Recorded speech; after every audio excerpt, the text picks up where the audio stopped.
Well.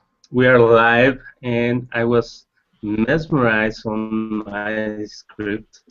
So, welcome to episode 30, and I'm so glad to be here again with you as every Thursday, and with me, my co-host Daphne. Hello, Daphne. Hi, everyone. Welcome. We've got some really great guests tonight.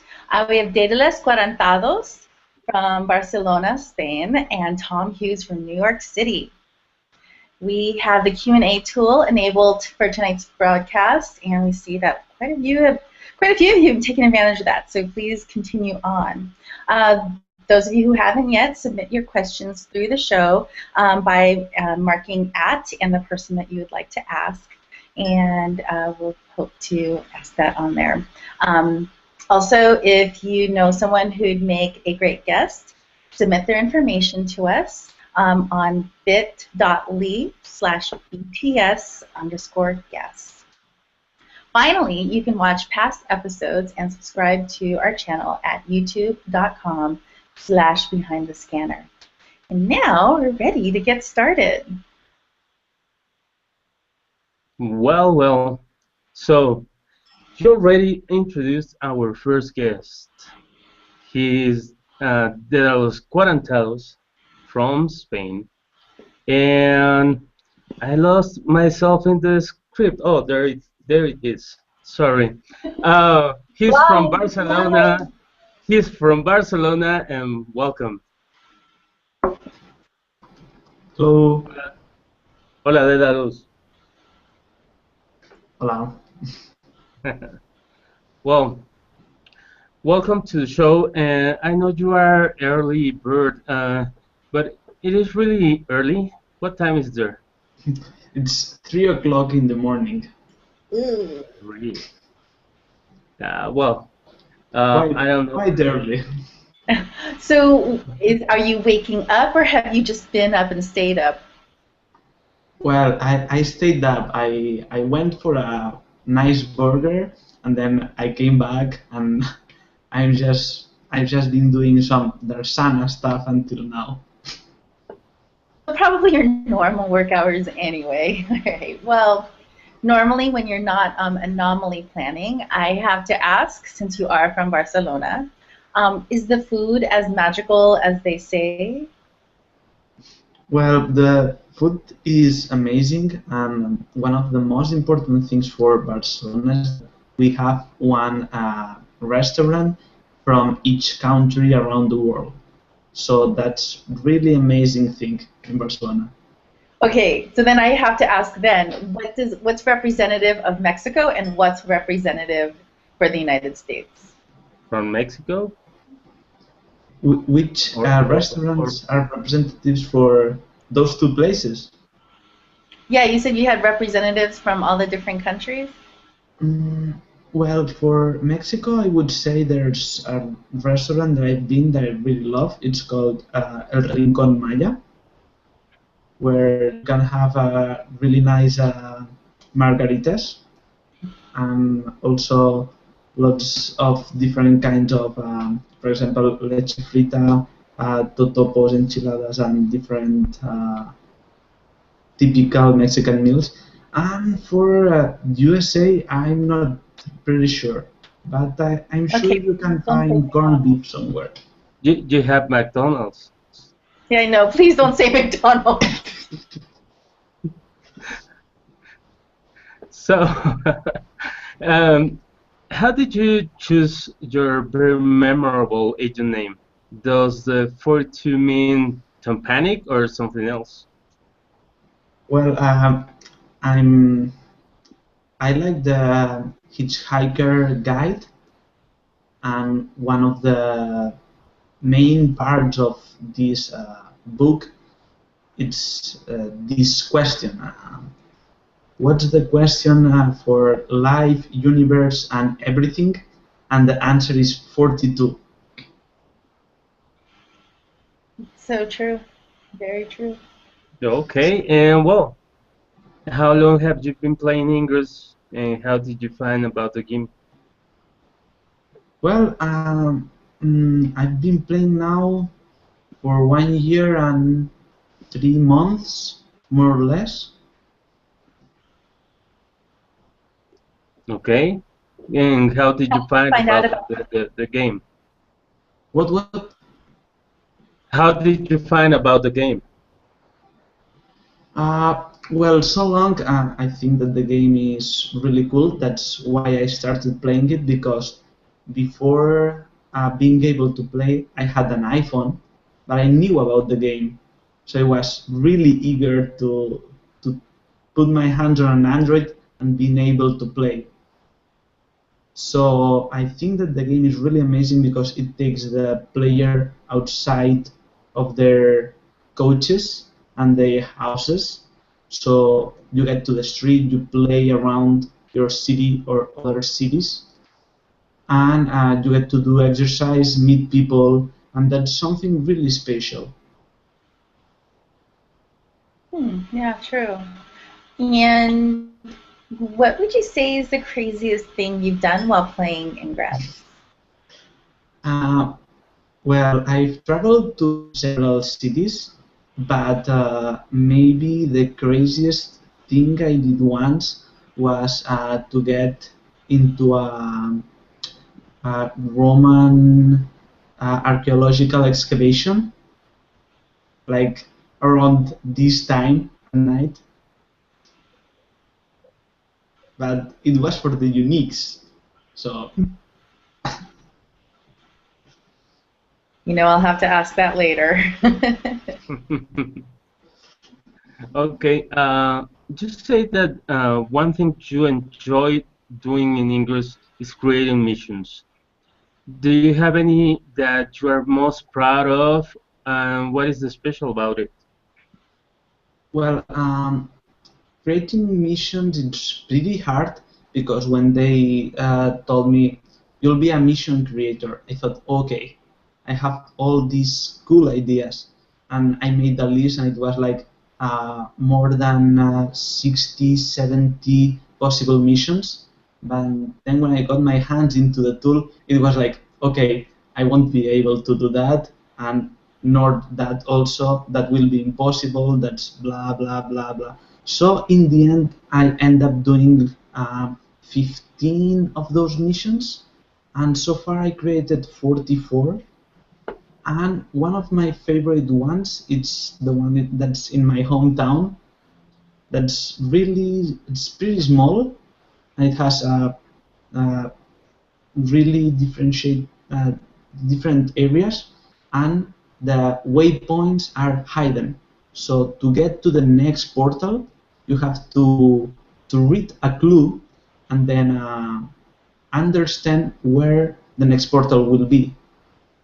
So it's hidden portals. Wow, that's really interesting. Like it. Yeah, so, all right, so in addition to creating missions, you're also an organizer for Darsana. Is that your first anomaly, or have you attended other anomalies? Well, as organizer, it's my second anomaly because I Okay. already organized for Barcelona in November for 13 Magnus. I also attended to Berlin, Munich, Brussels, Prague, Bergen. Uh, I think that's all the anomalies I attended. Oh, okay, quite a There few. are some extra official events like uh, Paris that I went, Oh, fun. but it's different. Well, how is it? What is it like being an organizer in your home area now? Well, it's hard because you have to ask people to come to your city when they are from outside, and you also have to organize your locals, and it's sometimes it is really hard because you have to uh, move people around, tell them it's time to move. So it's hard. It's really big headache. Hmm. Okay. Right. Sorry, Daphne, you were going That's to. all right. But you know, because I also want to ask, especially since you've been in all these different locations for anomalies, and I think being in Europe, you also get to go to many different places to visit. Um, you said you went a lot for a lot of uniques. So what's your UPV? Unix portal visited, it's uh, 11,700. Oh my God. Jorge, you're gonna have to come to the United States and visit. Yeah, yeah. I am proud with 3,000. So damn. Yeah, if I could go to New York, I would do all the portals they have, so I will be black uh, unique portals visited in a couple of days. Damn. That's that's amazing, and that's a lot of effort that I'm I don't know I want to do, but well, le- tell me this and tell the audience how do you choose your faction? What decided you to go to the green side? Well, when I started reading about Ingress, it was long before getting my Android. So I got the chance to look at some information, but when I opened up my scanner, I saw the descriptions from the factions, and one said they are reluctant to use the XM, and the other ones are open to use the XM to get more creative, more open to evolve. And I like biology, and I like Darwinism, and I like evolution. So I think it's the next logical step in humankind. I like it. I like it. Okay. And as far as your gameplay goes, how would you describe that? Well, my gameplay, I try to do all my medals in average. I try to, for me, it was a challenge to get all my medals in golden, because for the seer, it's really hard to get the seer in golden. So I try to put them all average at the same level and play with all the possible things that you have on your agent tab. I do links, I do fields, big, small, uh, everything. Fun. Well, and I'm sorry, I want to backtrack a little bit when you were talking about unique portals. Um, Especially as a fellow platinum seer, I'm sure you also get quite a few visitors. Are there places in town that you like to take them, or that you suggest that they go? Well, we are doing the guide for unique portals visited, and well, Barcelona it's pretty big, but the portal density could be higher. But the good thing about Ingress that usually most of the portals go around touristic places. So one that I usually recommend is go to Parc de la Ciutadella. That's a really cool, nice park with you can walk around. It's close to the zoo. So if you have kids, you can take them there also. Then you can go to the cathedral. Then in December, it will have a really classic market around it. So I think we won't play the anomaly there, luckily, because it will be full of people. And then there are some parks, including all the Gaudí architecture that's full of portals. La Pedrera, Casa Batlló, Sagrada Familia. All these places are really cool and really nice to go around, visit, and get uniques. Okay, well, that's that's pretty cool. Well, it's time for audience questions. Are you ready for some of them? Yeah. Yeah. Okay. So, well, uh, outside of English, what other activities do you participate in?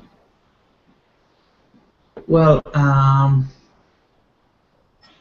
I started diving, scuba diving, a couple of years ago, but this last summer I wasn't able to do it as much as I would like, and I also like to go hiking in the mountains because the good thing around Barcelona you have the sea, but you also have mountains close by.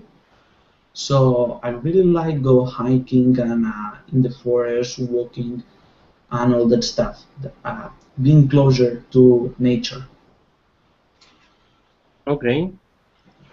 There's a really cool question. Well, I think it is really cool. From Robert Burton, he asked you this: what are the things that you love about English, and what are the things you hate about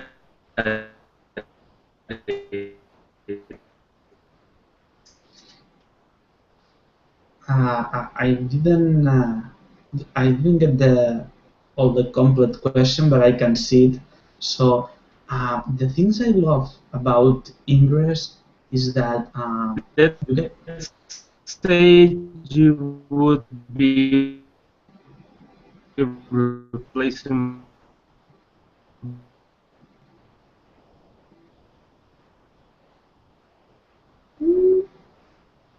Shall I, shall I keep going?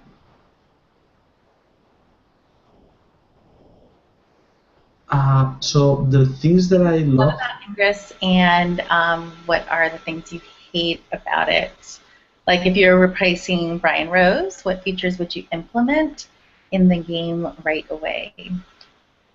Okay, the things I love about Ingress is that um, you get to meet a lot of cool people and you make lots of friends around the world. For example, I made friends when I was in Amsterdam with El Toro, with Albert Mark, Maxion. I also met Mati there before she started as the antique agent. I also met ex-Lorian and I made a lot of friends around Europe, going around Europe. Uh, some things that I hate about English, it's that, for example, cheaters, that's really, really harming the game. It's harming the users and it's also harming the game itself. So maybe they implemented all the possible detectors for stopping cheaters. Maybe agents would be happier, and also a way to give feedback, uh, but to be heard. Like, for example, it was this um, G Plus campaign with the topic Intel is not a crime and all about IITC. Maybe they could implement some stuff in the Intel maps, or maybe they could improve the game in some way that it would be beneficial for everybody. So okay. stop cheating, get better Intel, and a little bit more feedback. Cool. I like that about stop cheating. Is the cancer of English, but well. Sorry, I think I lost for a moment my Wi-Fi. I hope it's okay now and you can hear me well. And well, Kel T asks, what is your favorite portal and why? Which is my favorite portal? The problem is I visited uh, 11,700 portals, and I submitted 200. Well, I submitted 3,000 portals, and I got 200 accepted. So one that I really loved was the first one that I got accepted because it was really amazing for me. It was, whoa, I got one portal with my name, and that was pretty cool. Then I got some portals accepted in places I visited in Europe. Those also were pretty cool. Also, portals with the names of my friends, like Maxion and Rantrax, would be ones that I really like. But favorite, for me it's hard to tell.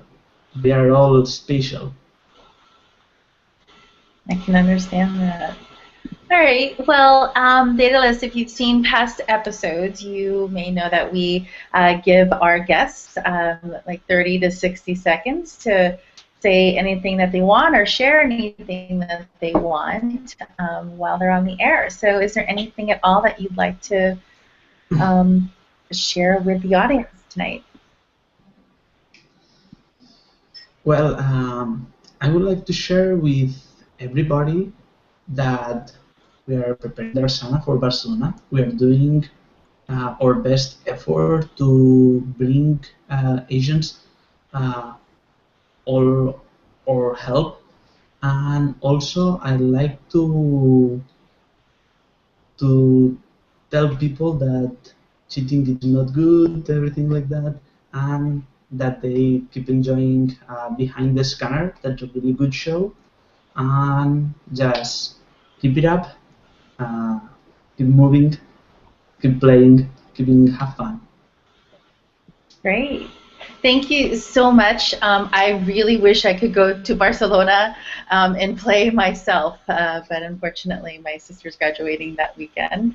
I'm very grateful that you didn't say anything about the Field Day. So wish you great luck, and thank you so much for being with us tonight or this morning, and I hope you get whatever sleep you might need for your Friday. Yeah, there's no problem with that. I'd like to show you the t-shirt that I'm using. Oh, yes, please. With Fabulous Bitches Hopper. Nice. Fabulous Bitches. It's a European team, special European team. What kind of European team? Well, there's a small team that goes to almost all the anomalies, so it's the same agents going around the anomalies. Very fun. Well, yeah, best of luck with everyone, and open invitation for them to come to the U.S. Thank you. All right. Well, now tonight or this week, we're debuting a new segment that we're calling The Weekly Truth. And we've partnered with some of the folks from Operation Essex who've agreed to provide us with some bullet points each week to help us, especially those of us who don't really quite pay much attention to the storyline, like just what the hell is going on in there. We haven't really talked about the storyline since our first episode, thanks to Typhoon Jim, but now some of his colleagues from Operation Essex are really great at taking the time to join us. So making the first debut and hopefully not last appearance on BTS, please welcome David Timothy to the show. Well, thanks for the welcome.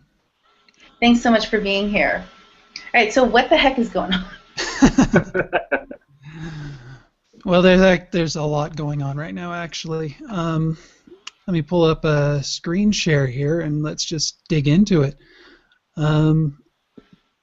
Grab the right window here. So right now we've got several different characters actually that have been active right now. Let's start with Devra.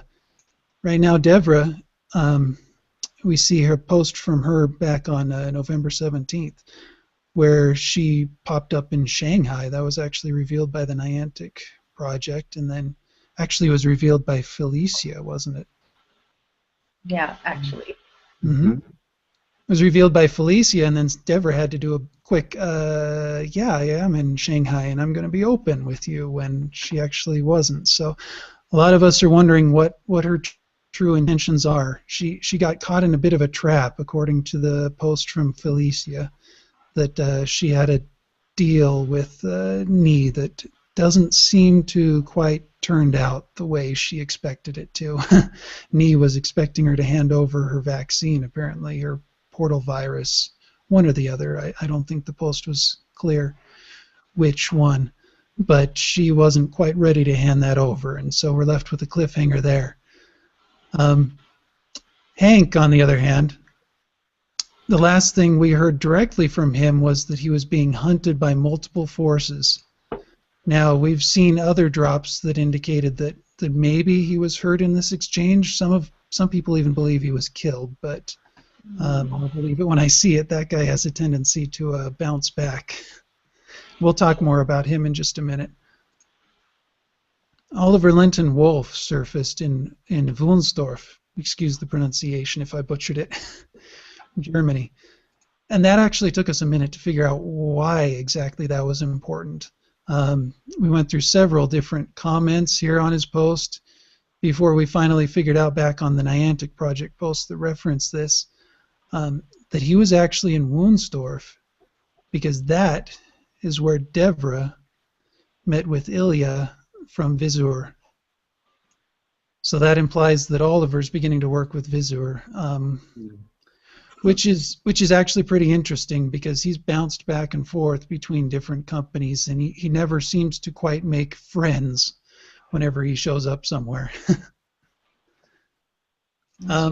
Also of note is that H. Richard Loeb, I probably butchered that name too, he's been a lot more talkative recently than he has in the past. A lot of you may recall that about a year ago, he handed over control of the Niantic project account to somebody that we call X or Verity. But now he's resurfaced on his own and is talking to us through the medium of just his own Niantic, his own Google Plus page, and giving us cues for things we should be looking at, asking us questions. Like his last post was actually pretty interesting. He asks, "So is this the pause before the storm?" Brings up Devra and where she's at, all of the people following Hank, Antoine Smith versus Claudia Glass. The interesting thing there is some of these people appear to have even been asked to possibly even target each other. So we wonder if these people are being set up to bump each other off in the process of chasing Hank down. So those are some of the things going on Google Plus. But back in and here's the Operation Essex community too. If any of you want to go visit Operation Essex and see some of the ways that we're breaking down the story, and we love to help people make sense of this story and see how it applies to what's going on in the scanner. You can get to there through the link that's in my lower third. I'll bring that back up in a second. And one of our members of the community has also purchased operationessex.org and alias that, so it'll take you to the community. That's great. Yeah, now that we have so many new players with the iOS thing, it's nice to have a tool and a group of supportive players to help them catch up. Indeed. Indeed. Now, as far as what's going on in the scanner right now, that ties back to the story, Yik Sheng Li has done a whole lot of work, actually. He's been a huge asset to Essex, the whole investigative community, in keeping track of what we're calling Hank's breadcrumbs.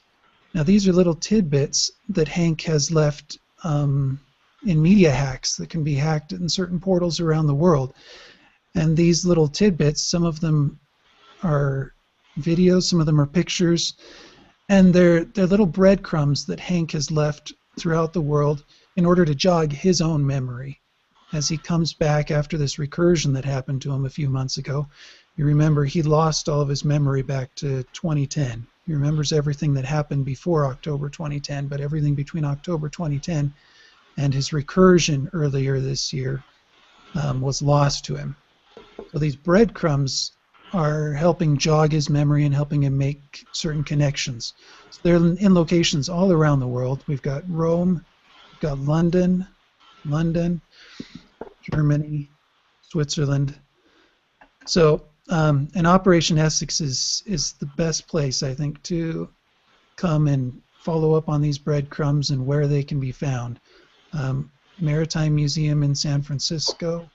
A lot of these have already been recovered in this top section of the list, but Yick's also got a list of suspected sites, and a lot of these are just vaguely hinted at, so we sometimes ask people to go there and hack the portal, and sometimes nothing shows up, but sometimes something does show up.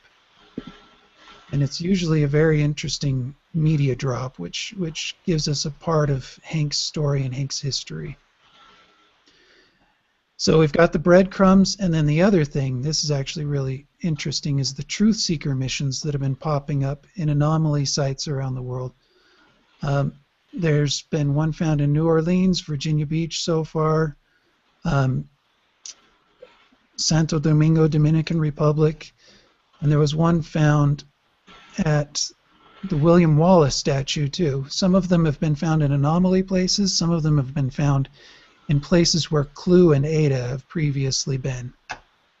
So let me just change over to a different window here.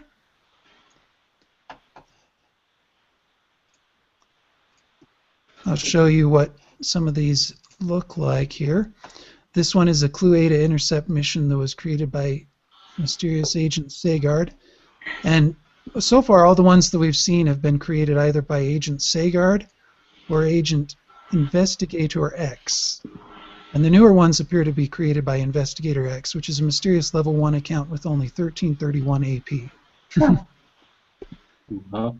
But these missions, as the player goes through them, you'll see text pop up, which is basically the content of the storyline that's coming up as you progress through the missions. And so if you ever run into these missions, you can take screenshots of all of these text boxes as they pop up. That would be hugely helpful for us in putting together the story and investigating the Niantic project. You see, it's just gives you a regular badge like any other mission, but they're usually titled Truth Seeker or Klue/Ada. The newer Truth Seeker missions require you to enter a pass phase to continue, and they're usually pretty simple questions to answer, so they're nothing to stress about. If you can get a screenshots of those, that would be super awesome. So that's all the bullet points that I had to hit for today. There's certainly a lot more going on, but our time is somewhat limited. No, super informative though. Yeah. Well, thank you so much for taking the time to be the first member of Operation Essex and just kind of letting us know and getting us oriented in a storyline. It's, I think, for a lot of the hardcore players, we were so focused on the gameplay itself that we forget the connection with part of the reason why this game was created is the storyline. So thanks again. Yeah, thank you for having me. We love to share the storyline with people, and we think that the more people get engaged in the storyline, the more influence we can have on the storyline. We've seen that. So thank you. Okay. Yeah, thank you. Well, we look forward to having you and more of your colleagues on following weeks. Thank you, David. Thank you very much, and hopefully the audience are going to be waiting every week for these insights of the story. I hope to get several questions for you in after the after the show ends. And well, maybe for some questions for the next guest from Project Essex. All right. Well, let's bring on our second, or I guess maybe third guest, but our second interview for this evening. I'm really excited to introduce him. Although I was kind of hoping to introduce him with Andrew and Daedalus, because I was really looking forward to a battle of the beards. But I've got to say, this guy has really taught me the definition of the word frenemy. So if you could please welcome Tom Hughes, Agent OCF from New York City. Hi, everybody. Hey, how are you, Tom? Thank you for being here with us. Thanks for having me, Jorge. Great to see you, Daphne, as always. Well, New York City, come on. You have one of the largest communities in English. How many players do you estimate play in the boroughs and surrounding areas of New York? Well, it's hard to get an exact number. I would say there's definitely thousands of active players. Sometimes, you know, I check my position on the leaderboard, and I'm like 500, you know, out of the resistance. And it looks like it's the same on the other side, too. So within our cell, there are thousands and thousands of agents making fields every week. I think Resistance has maybe 500 or so people in our community. And we have hundreds of people in the interfaction communities. And then that's just in the city itself. We have lots of great relationships with people in the wider New York City area, Chester, New Jersey. So it's like it's a really big community filled with lots and lots of players, and that's one of the things that's great about it. Really interesting. I mean, with all those players, I assume that they are, you know, helped you accomplish the largest L8 farm, or at least simultaneous L8 portals in the U.S. Or were they just all local, or how many were recruited from NYC?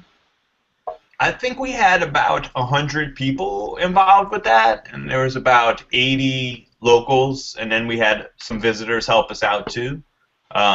In the course of 9 hours, we made 1,549 L8 portals within New York City alone. We made some more in New Jersey and in the surrounding areas, but it was a lot of fun. It was something that we didn't imagine was possible until we started planning for it and trying to figure out how we could do it. And it just took a lot of work and planning, trying to figure out the right time and the right way to disperse 100 people around and get it done as quickly as possible before the very dedicated Enlightened in the city would come back and take it all back. So we took a quick screenshot when we were done, and then they started going down. Well, we got, you know, the record for the it was the world record at the time. It's been beat a couple of times since, but it's still the record for the U.S. So How many was that? 1549. That's quite a few. Well, yeah. How long did that take? 9 hours. We started at 3 in the morning, and we went till noon in the afternoon. Well, those are lots of hours, and well, I'm impressed every time that I read or listen about what players accomplish. Is amazing. But well, let's get outside of English for a moment and tell us, Tom, what kind of work do you do? I work for the New York City Parks Department. I work on their website and social media properties. I'm a user experience professional, so I try to make sure that the website and the social media accounts are easy for the public to use, to find out all of the fun and free things that are happening in New York City's parks. And that's been helpful for me in Ingress because I know the parks pretty well, and and I like making things easy for people to do. So I like to make the events easy to get involved with for the community and make everything go smooth. So my work bleeds over into my Ingress somewhat. Okay, then this can take us to this place where you are like a master fielder, and you love outdoors spaces, and that inspires you to create those massive fields. Or how many have you organized about these fields in your area? I think I've probably organized about 10 big fields. Maybe, we've done 1 or 2 a month for the last year and a half or so. I do love the part of going out in the outdoors. A lot of the fielding stuff, we have to go to places that are really remote in the city. We can't obviously, put our hub in the middle of downtown for the most part. So we have to go find an island in the river to put a hub on, or go to a remote park just before closing. So two of my favorite fields, I did one called Coffee, which covered the entire city of New York as well as some of the outer lying areas.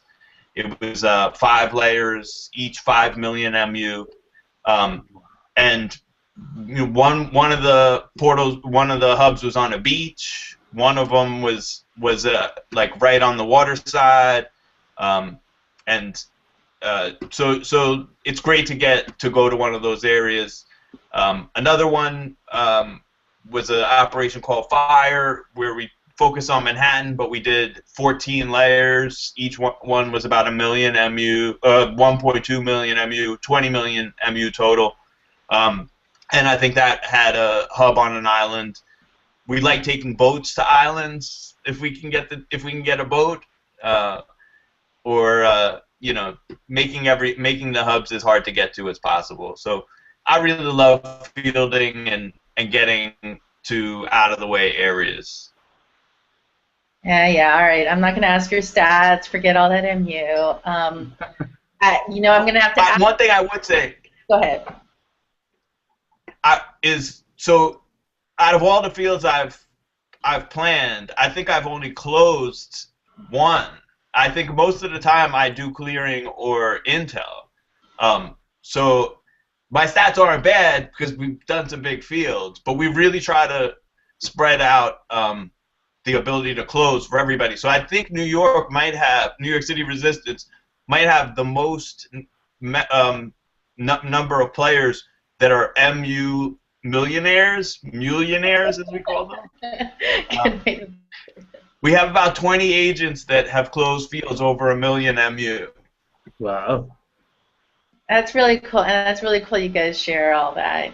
But Tom, I'm going to have to ask, what the heck about all your uniques? Congratulations on being a Platinum Explorer, but I mean, you're as New York-centric a player as I've ever known, and I mean, quite frankly, it was a little shocking that you got the Platinum badge. So, I mean, it's easy to assume that you probably got all those portals in New York City, although you did pay a terrible visit one holiday weekend here to DC. But how much traveling did you actually end up having to do to supplement to get the Platinum Explorer badge?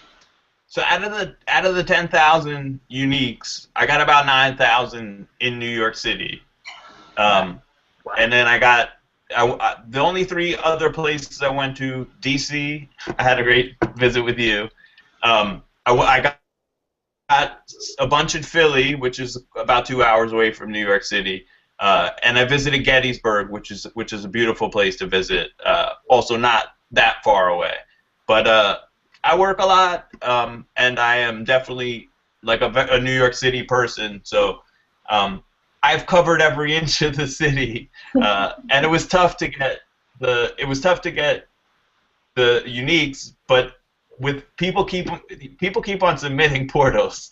So even after if I covered an area a year ago or 9 months ago, whenever they started counting, at the end I went back block by block and still got a lot more uniques.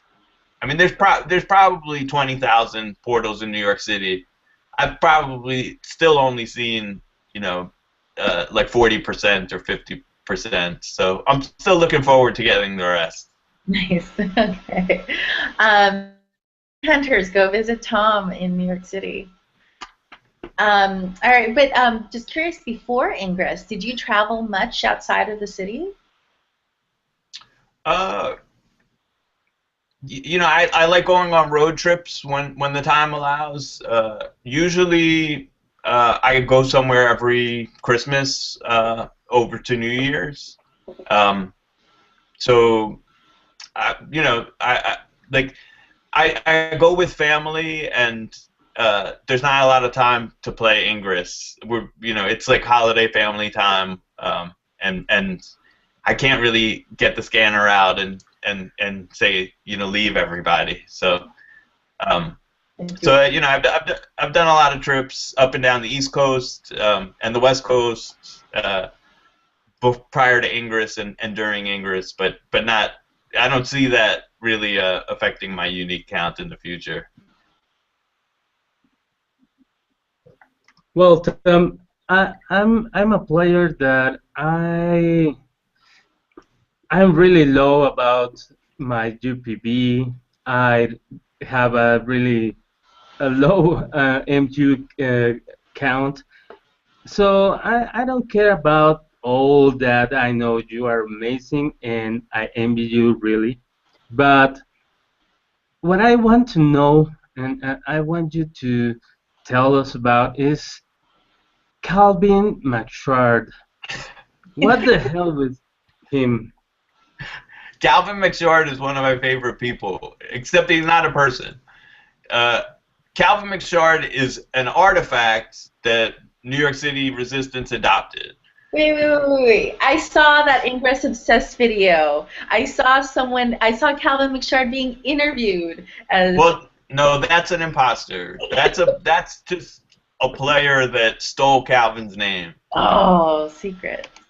Calvin McShard is an artifact who lived in New York for 3 weeks and retired to Governor's Island, which is a little island in the middle of New York's harbor.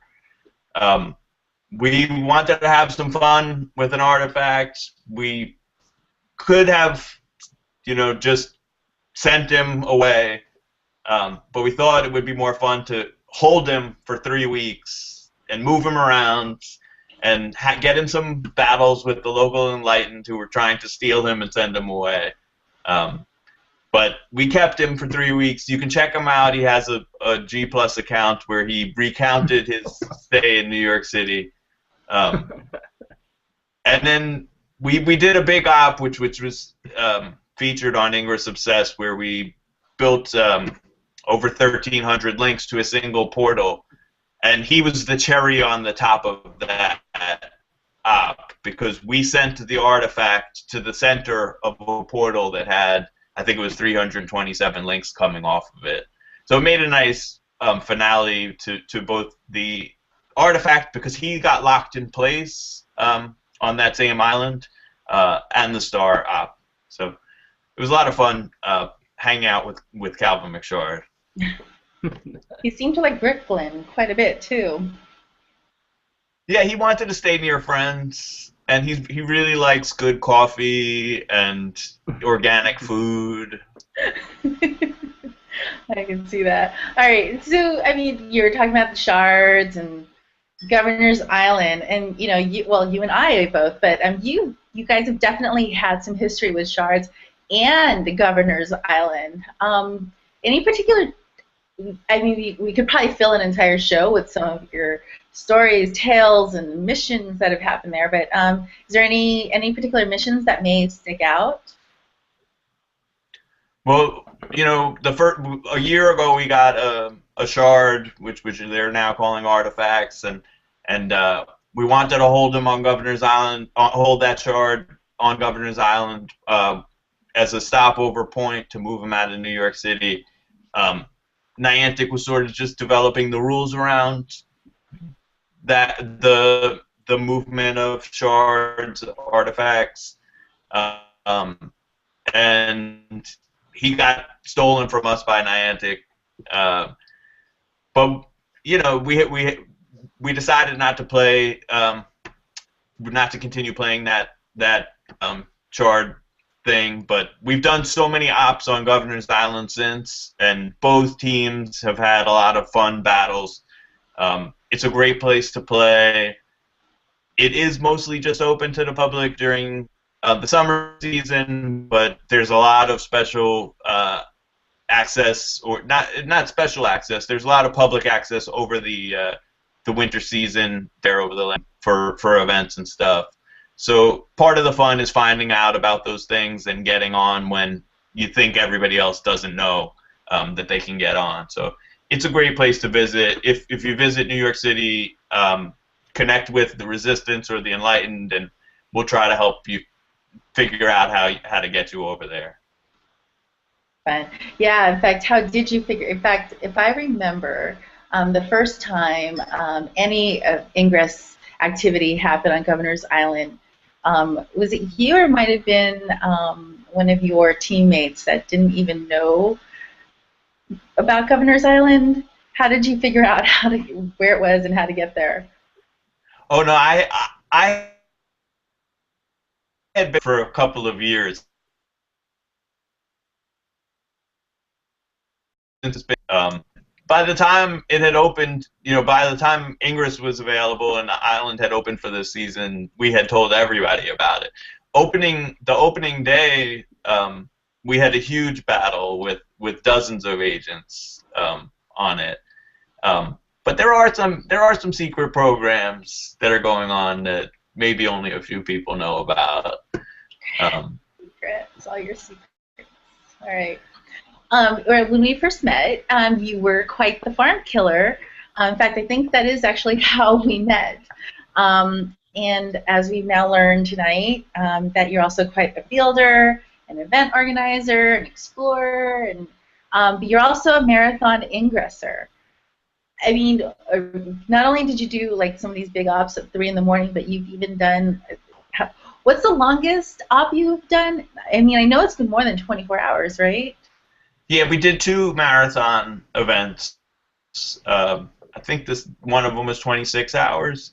But for me, it's all about the team game. Like, so I don't specialize in one thing, like farm killing or fielding. I really like just ops, like period. It like anything that we can all get together, the whole team or whoever's available, and do stuff together. So even with the marathon, the first marathon, 2 of us played for 24 hours straight.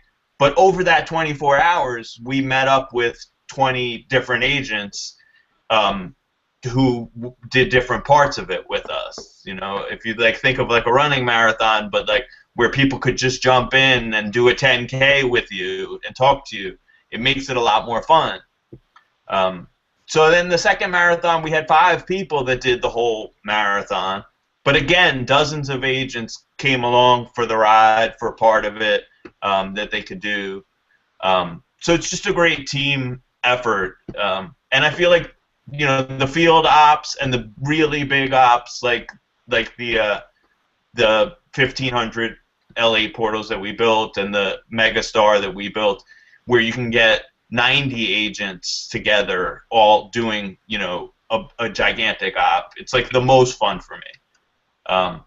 So like I don't really specialize in one particular thing other than trying to get everybody together and having fun together. Well, Tom, you are a great leader. You are like one of the legends in the Ingress world. So, how long have you been playing, and did you always have that name? And what is the deal with that driving cat? Yeah, my Google Plus icon is a cat driving a car. I'm a big fan of GIFs, animated GIFs, especially animated GIFs with cats in them. And I think for somebody who does organizing, people say a lot of times you're herding cats, right? It's like as difficult as herding cats. But I think sometimes the cat is the one organizing too, right? So it's not like, it's like we're all cats having fun together, and so my G plus thing is a little metaphor for sort of cats herding cats. My name was originally Tom Hughes in the game. I spelled it a little different than my actual name. But after a year, I wanted a little change, and I figured maybe a little anonymity would be better, so I changed it to 0CF. I've been 2 days ago was my second anniversary, so I've been playing for 2 years and 2 days. And I think it's about time for another name change. So I'm taking suggestions. Driving cat? I've always wondered, actually, I'll put that on the cat or you are being driven by the cat. So, yeah, it's a good story. All right, let's get away from Ingress for a moment. Tis the season. So, Lord of the Rings or The Hobbit? I'm excited about to see the next Hobbit movie. Me and Daphne and a couple of agents saw it was the Smaug one? Is that it? Yep, 1 year ago. Yeah. So we should do that again. But I would say overall, like I really like the Lord of the Rings movies. I'm excited to see how The Hobbit ends, but I would say Lord of the Rings. All right, great. Wait. I have a name for you. You can Okay. You can call yourself Taxi Driver. That's awesome. Taxi Driver is New York, man. That is very. I like it. You guys might It's be a little good. young, but yeah, there used to be a TV show called Taxi that did take place in New York. So Yeah. he could. Oh yeah. Yeah. I can see the characters now. And the Taxi Driver movie is an icon of films. That could actually be very fitting. Yeah. Might be the next episode, our new episode. All right. All right. So Tom, you've got quite an assortment of questions here, but how can I possibly resist a question from Calvin McShard, who has made an appearance? Oh, awesome. All right. So Wait, what does Calvin have to say? Calvin wants to know, and I have a feeling he might have a clue. What's the creepiest thing you've seen in Ingress, and what's the creepiest thing you've done? Oh my god, I don't Calvin. know. Oh my god. Calvin, this was between me and Calvin. I don't want to tell any secrets. All right. There was a late night in a bar. Lots of alcohol. But yeah, the creepiest. There hasn't been. I can't think of a whole lot of creepy stuff. It's just a lot of fun. There's a lot of drinking after ops with both sides, and I off the top of my head, really nothing creepy comes into mind. Okay. He actually does have a good question that I know a lot of people would love to ask someone from New York. What is a good place to get uniques in New York? Well, the financial district and the Lower East Side are extremely, extremely portal dense. If you're visiting, I would definitely hit those two spots first. From either of those two spots, you can you can go easily get to the West Village and you know, to Midtown, which are just filled with portals. Anywhere in Manhattan south of 59th Street is extremely dense. There's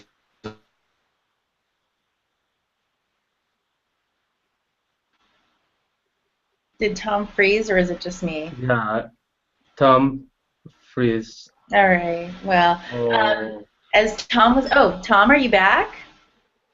I didn't know I was gone. Sorry. No, I was just saying financial district, East Village, West Village. Those are my top 3 picks. Of course they are. And do you have any recommendations for combating that crazy portal drift that happens in New York? No, just go with it. Go where the drift wants to take you. There's nothing you can do.